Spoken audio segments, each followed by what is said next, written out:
Yo, in my opinion, DeFi is the best way to generate true passive income. By passive income, I don't mean that you don't have to do anything, you just click a button and you earn money.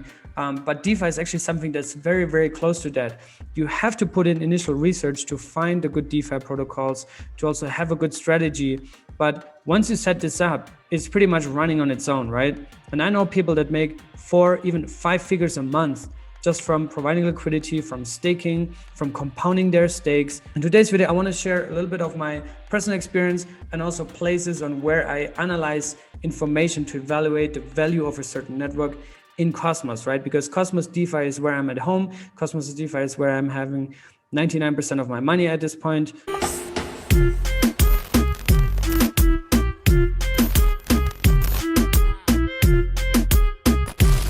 So DeFi, for those that are not familiar with the term, stands for decentralized finance, which basically means that you can put your coins to work for you.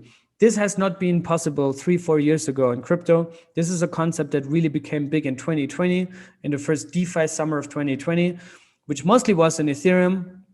And then the second generation was on other chains that were faster and cheaper, right? Because Ethereum got congested really quick. So they had to offload that to other chains. Binance Smart Chain was a big winner. Avalanche came out really big. Solana, right? All these other ecosystems. And in my opinion, we're now in the third era of DeFi, which is interoperable DeFi. And there's only one ecosystem right now that has a defined, fully functional and working interoperability standard, and that's Cosmos with IBC, right? IBC has been fully functional for almost a year now, never had an issue. User experience and performance is absolutely amazing if you compare to some of the other stuff out there. And it enables a whole bunch of new use cases. So if you ever used Osmosis, you know what I'm talking about. It's just a very smooth experience. And also, since it's all powered by Tendermint, which is a Cosmos native consensus algorithm, you also have fast finality, low cost per transaction, and high throughput of transactions, right? That also means that you have a lot of great staking opportunities. And that is already like one of the first use cases in DeFi is that you can just stake your assets. You can put them to work for you by simply staking them, right? Because if you stake your coins, you don't really have to think about much. Boom. And this is the magical place where you actually stake your coins, where you also participate in governance, which is something a lot of people don't do. They just ignore that. Or even worse, they hold their coins on Binance or Kraken or Coinbase. So the first step is get yourself familiar with Keplr. That's Keplr.app. Set yourself up there. Connect your ledger with it to make it very, very secure. That's what I'm doing.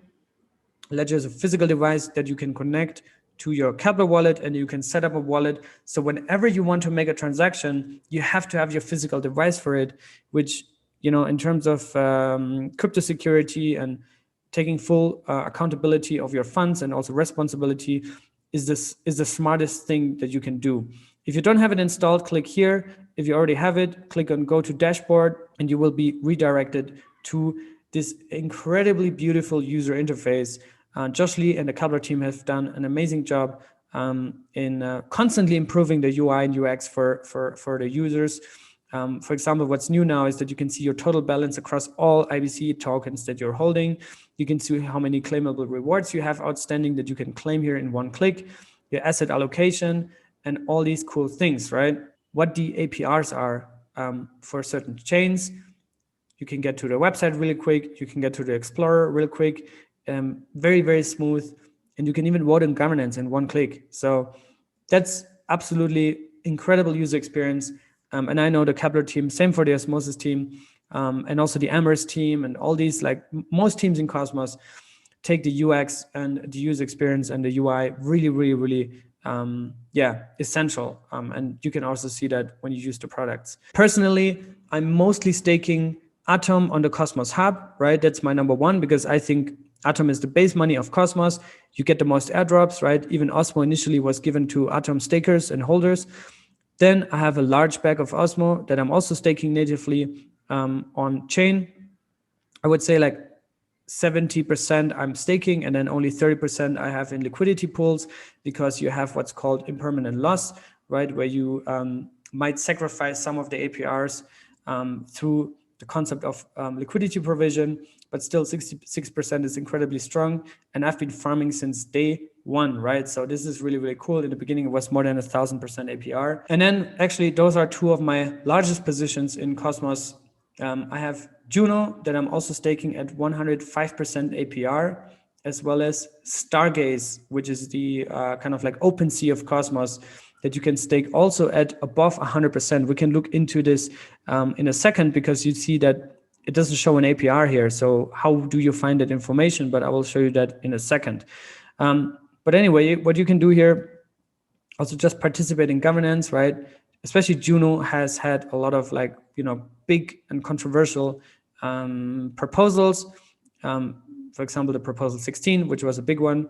Almost everybody participated in that proposal and gave their vote, casted their vote. And yeah, you can just, read through these proposals, what the idea is, does it add value to the ecosystem or not? And then you just vote with yes or no. It's actually very simple, but this one already ended, so you can't vote anymore. And sometimes you get an airdrop, you get rewarded for that. So it always makes sense to vote for these things. If you actually click on pending here, you see upcoming proposals that are in the draft or in the deposit phase right now, which on Juno, we don't have any right now. Maybe we'll have some on Osmosis. Yeah, we have 2 proposals that are currently in the deposit period, and you can already, before the proposal goes live, get a feeling of what this is about.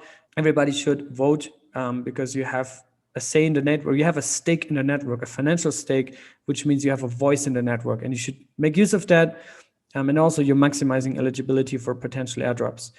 So yeah, that's what I'm doing. But now, as promised, let's look into some of the data and information that you can pull from other sites. One of my favorite sites is the Bro and Bro dashboards, because it gives you so much information at literally one picture. On the big picture here in Osmosis, for example, is, obviously the price of Osmo and Ion, which is a token that was baked into the Osmosis Genesis. So it's also residing on the Osmosis chain.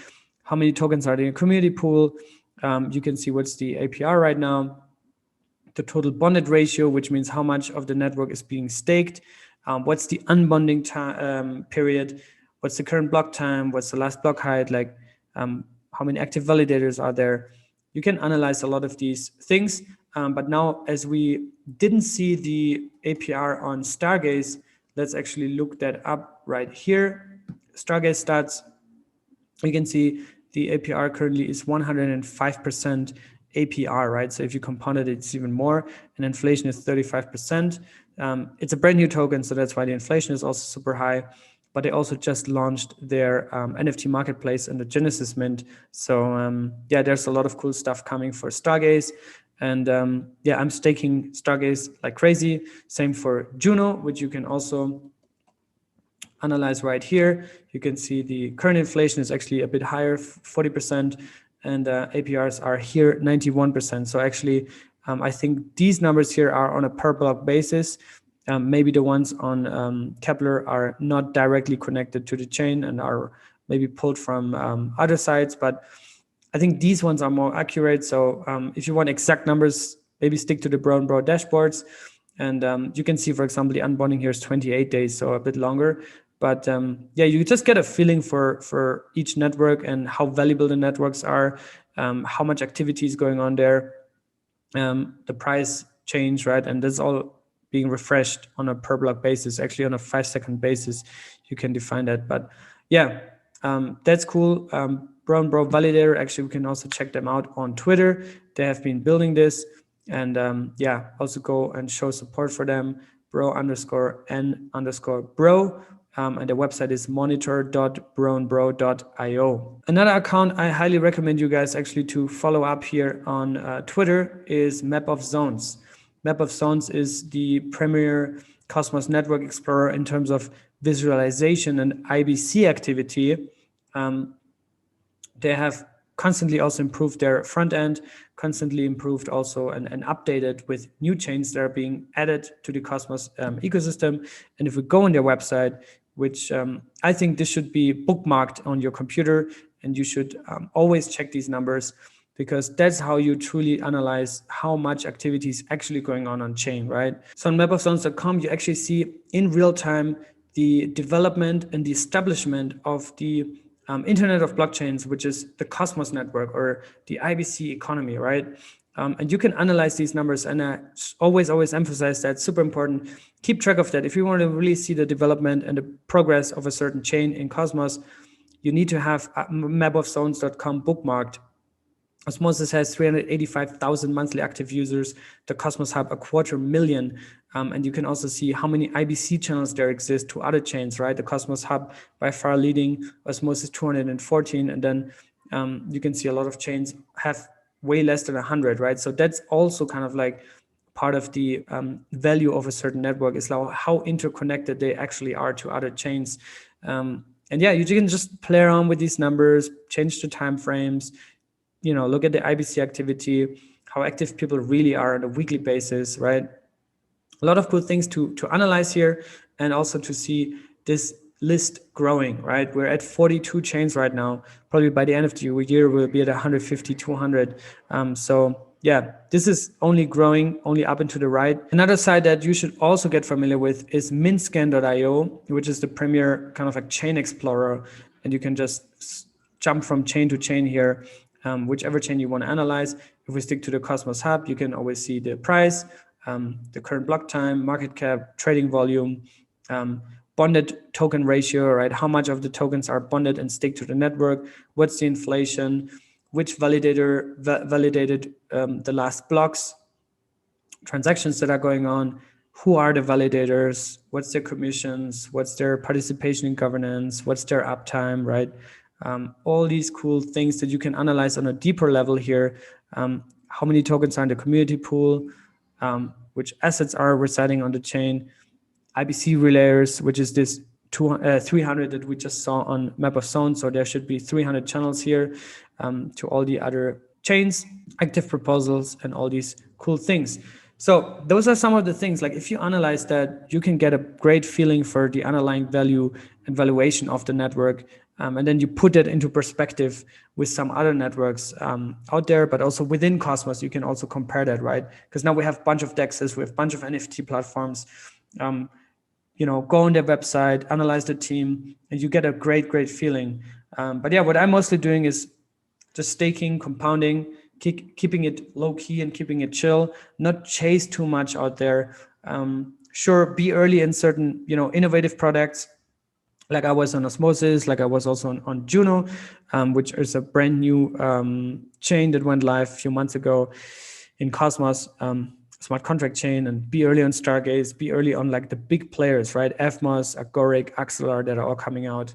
And yeah, you have potential to maximize your yields from the beginning, to decrease your entry price, because in the beginning, staking rewards are super high. So if you stake from the beginning, you're just decreasing your entry price, your cost, because you earn more tokens, right? Yeah, a lot of great things here. Check that out. Cosmos is absolutely on fire. Also, let me know in the comments if you think I should do more content on Cosmos DeFi opportunities, because there's a lot. And yeah, it's sometimes hard to catch up also with all the new things that are launching. Also in terms of airdrops, which I think is a topic that everybody really wants to know about. But yeah, I hope you enjoyed this video. I'll see you guys in the next one. Stay safe and be good.